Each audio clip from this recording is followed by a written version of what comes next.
Итак, давайте сегодня погрузимся в одну из, по-настоящему интригующих историй Центральной Азии. Откуда взялся киргизский народ? Ведь у них за плечами, страшно подумать, больше 2000 лет истории. И вопрос происхождения, он вызывает массу споров. Наш проводник сегодня — это работа выдающегося этнографа С.М. Абрамзона. Попробуем с его помощью распутать этот клубок. Да, это действительно загадка. Главный вопрос, как связаны, скажем, древние енисейские киргизы, которых мы знаем по сибирским источникам, и современные киргизы Тянь-Шаня. Вот-вот. Это прямые потомки, которые просто переселились на юг, или все гораздо сложнее? Абрамзон как раз и взялся за эту, можно сказать, головоломку. Анализировал массу данных. Кажется, да. Простые ответы тут не работают. Какие основные версии он вообще рассматривал? На что опирался? Но гипотезы были разные. Например, А.Н. Бернштам, он предполагал такое, поэтапное переселение с Енисея. Ага. Другие ученые, как Чокан Валиханов или Н. Аристов, они склонялись к идее, что предки киргизов всегда жили на Тянь-Шане, то есть автохтонность. Местные, значит. Да. Была еще теория К.И. Петрова о более поздних миграциях, уже в XIII-XV веках. Но вот Абрамзон считал ее, спорной. Почему? Он указывал, что там слишком большой акцент на войнах, на политике, а сам процесс формирования народа, этническая территория, это как-то упускается. Понятно. То есть ни простое переселение с севера, ни полное сидение на месте тут не объясняет всего. Да. И Абрамзон нашел какой-то, свой путь. Совершенно верно.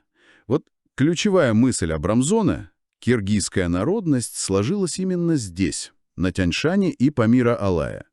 Но это был не просто переезд одной группы. Это был результат сложного, такого многовекового взаимодействия. Взаимодействие кого с кем? Местного населения, тех, кто тут уже жил, с разными волнами пришельцев. Из Центральной Азии, из Южной Сибири. Это, понимаете, синтез, сплав, а не просто миграция. Удивительно. То есть сам этнос — это, получается, результат смешения. Интересно.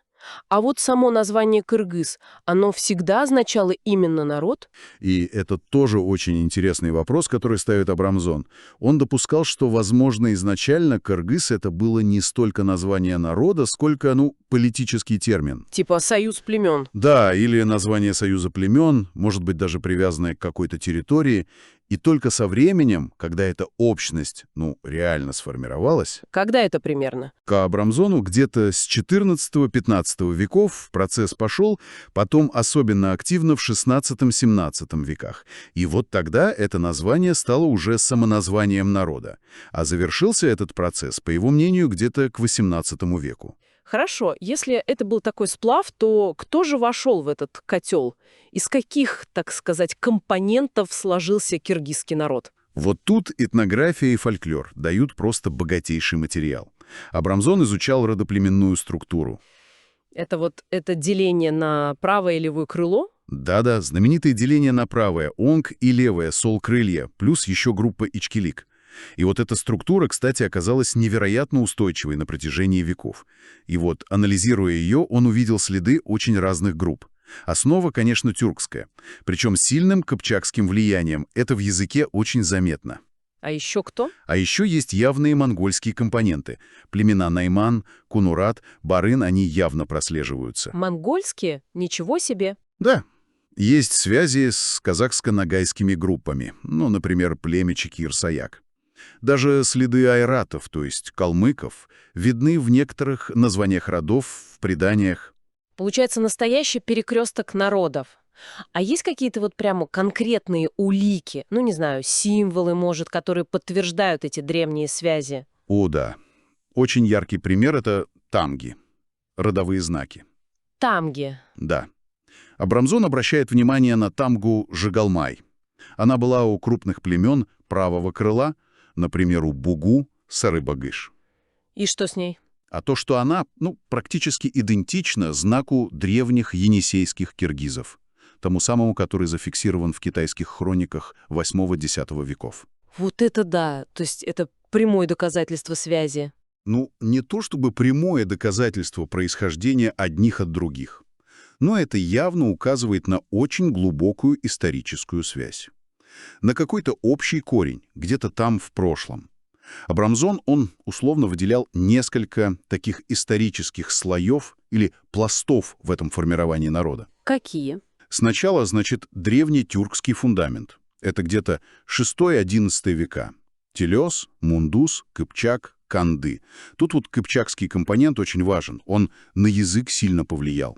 Угу. Потом, значит, монгольская эпоха, 12-14 века. Вливаются новые группы, вот те же найманы, кангураты, барги, племя Китая, возможно, потомки Кара-Китаев. Интересно. А дальше? А дальше уже поздний период, 15-18 века. Идет, так сказать, финальная шлифовка, завершение формирования. Включаются казахско-ногайские элементы, элементы из Моголистана, Мундалор, Черик.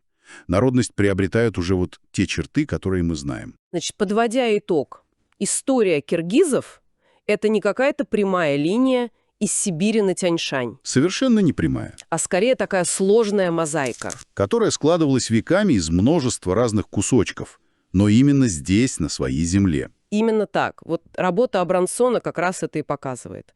Что киргизский народ, его культура — это живой результат многовекового диалога, смешения, взаимного обогащения самых разных племен и традиций.